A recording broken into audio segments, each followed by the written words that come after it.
What's up guys, GrimXV here. Patch 1.1 for Vrising launched on April 28th and features a whole slew of changes that marks the game's biggest update since Project Bloomrod. From the new zone to the overhaul combat and blood mixing system, in today's video, we'll cover it all. Let's dive in.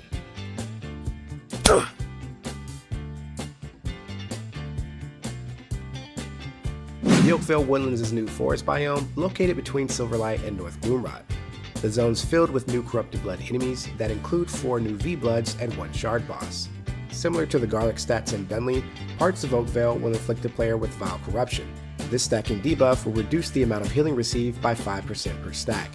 Corrupted mobs in the zone have a purple hue that will cause the player to occasionally gain stacks as well. All the mobs in the zone hit like a truck, but one in particular gives them some extra health. This is due to an effect called Level Aura. As the name implies, the aura causes the level of surrounding mobs to match the casters, which has obvious complications. The zone also introduces 3 new resources, which are Corrupted Oak, Corrupted Flowers, and Emery. Corrupted Flowers can't be refined, but Corrupted Oak and Emery will respectively turn into Venom Sap and Emberglass. We'll expand on each of these later in the video, but Corrupted Flowers can be used to craft the new Elixirs, Venom Sap is used to craft weapon coatings, and Emberglass will be used to fuel the Fusion Forge. Outside of the 4 Oakveil V-Bloods, the patch also introduces 2 more in the Dunley Farmlands. These can be found at the Horse Track and Coliseum. PvEers rejoice because one of these bosses will give you access to the new Castle Arena system. Players can now build a fully functional arena in their base that allows for up to 4 teams of 8 players each to compete against one another. What's more is that the system includes 2 optional additions that make things even more interesting. These are the Circle of Death, which slowly closes in, forcing players to a chosen center point, and a health orb that will heal the player that breaks it. You can customize their spawn timers and more at the arena station, which is also used to start the matches. Once unlocked, you get 5 of these stations that each come with a placeable zone that has an insane place limit of up to 2,048 tiles. These tiles can go up or down floors, so whether your goal is a private dojo, multiple arenas, or an elaborate layout for tournaments, SOS has you covered.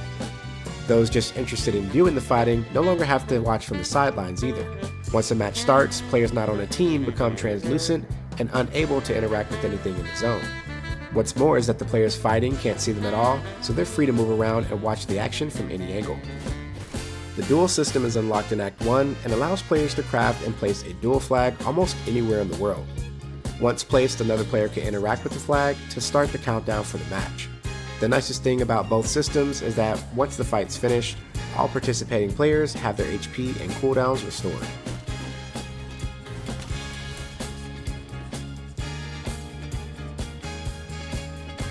Horses got reworked this patch with the addition of the new stables.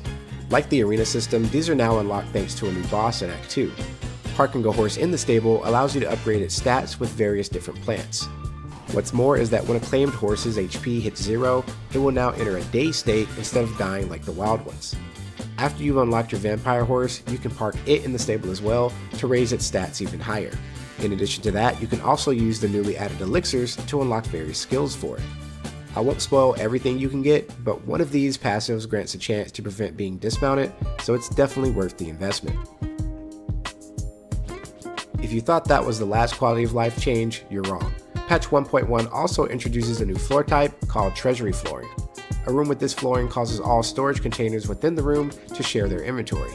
This allows items to be used for crafting and building anywhere in the castle.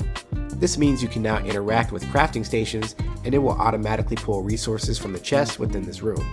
This also works with the player inventory, so while in your castle, you no longer have to manually grab items to repair gear or craft from the inventory menu.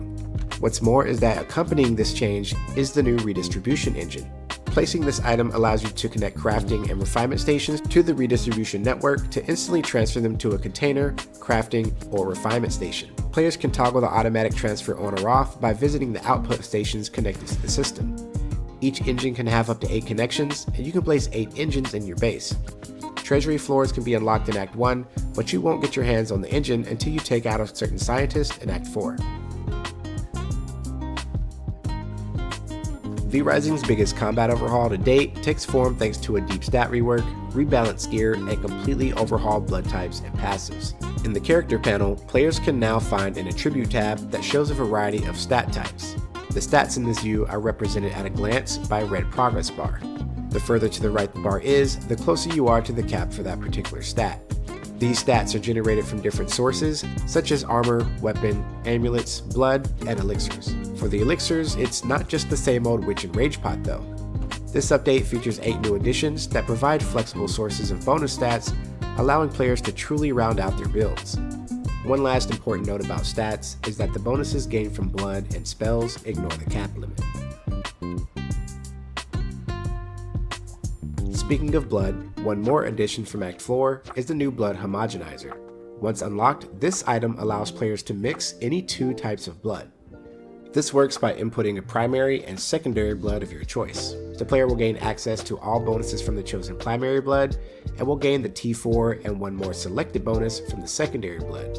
This means if you have a rogue as primary and input brute as secondary, you'll automatically gain the T4 parry effect from brute and can choose the T1 attack speed, T2 damage reduction, or T3 increased health based on preference. Oh, and by the way, each of the 8 previous blood types have been reworked. I'll put those on the screen now for anyone interested.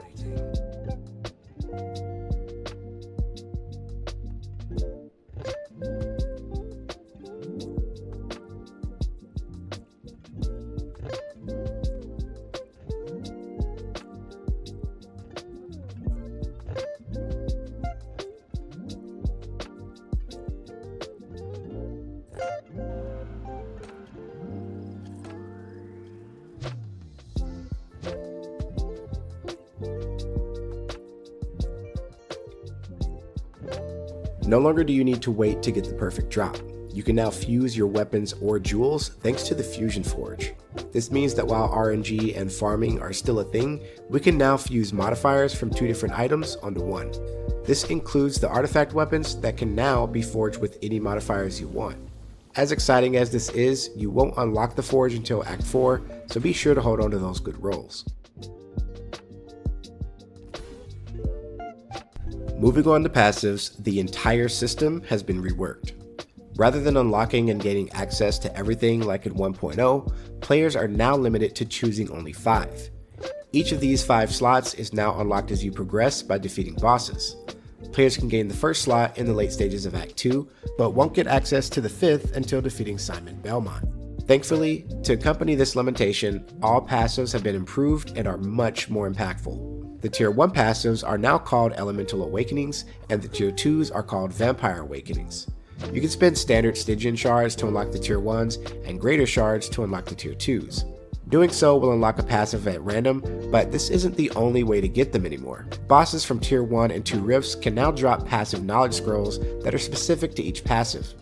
What's more is that thanks to the new summoning circle recipes, we can now do this in base. Once unlocked, you can add or remove passives from the passive slots at any time. Weapons in Vrising also got some attention thanks to the new weapon coatings.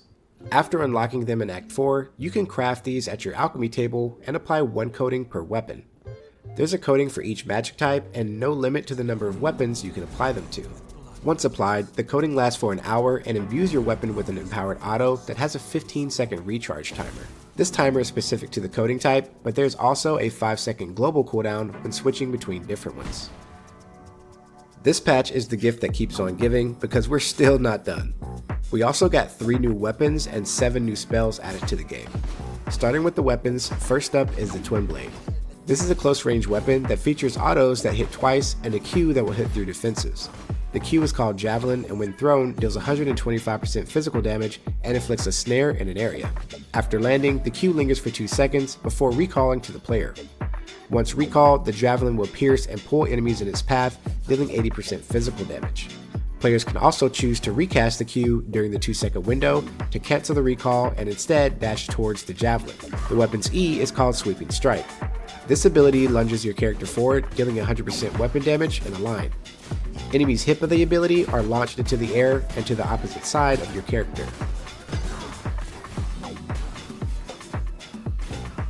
Next up are the throwing daggers.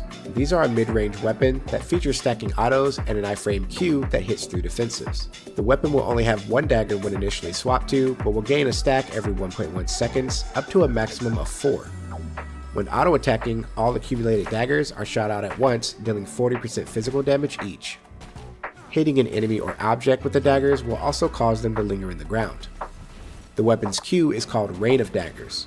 This ability causes you to leap into the air and throw 4 daggers in front of you, dealing 40% physical damage each and inflicting a 2-second snare. Daggers from this ability will also linger in the ground for up to 8 seconds. The weapon's E inflicts a 1.5 second snare and releases all lingering daggers. The released daggers are recalled to the player, piercing and dealing 40% physical damage to enemies in their path. Each dagger returned this way grants 1 dagger stack and reduces the cooldown of Q by 0.2 seconds per dagger. Lastly, we have Claws. The Claws are a close-range weapon that features a stacking passive and mobile E iframe. Every third auto from the Claw will inflict the target with Puncture. Once Puncture is stacked 3 times, it triggers a Rupture, which deals 75% physical damage to the target and 50% physical damage to nearby enemies. The Claw's Q is called Lunge. This ability vaults you towards your cursor, cleaving enemies and dealing 120% physical damage. Enemies hit with Q are also inflicted with 1 stack of Puncture. The Claw's E is called Skewering Leap. This ability leaps to a target location, dealing 100% physical damage, inflicting Puncture and a 1-second stun to enemies hit. You also bounce off enemies towards your target aim direction. However, when missing an enemy, it'll cause you to stick to the ground for a short duration.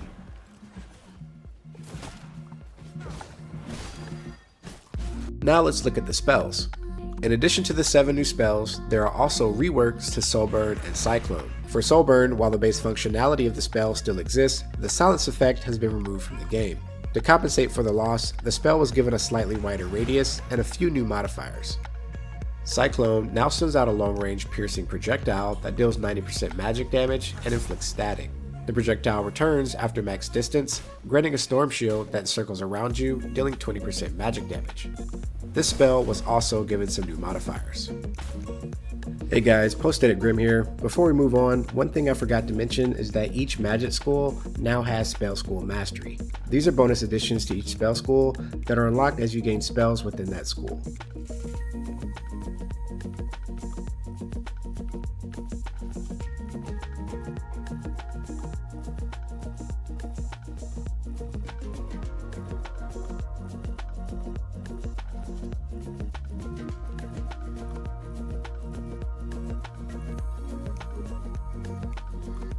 As for the new spells, starting with the Blood School, we have Carrion Swarm.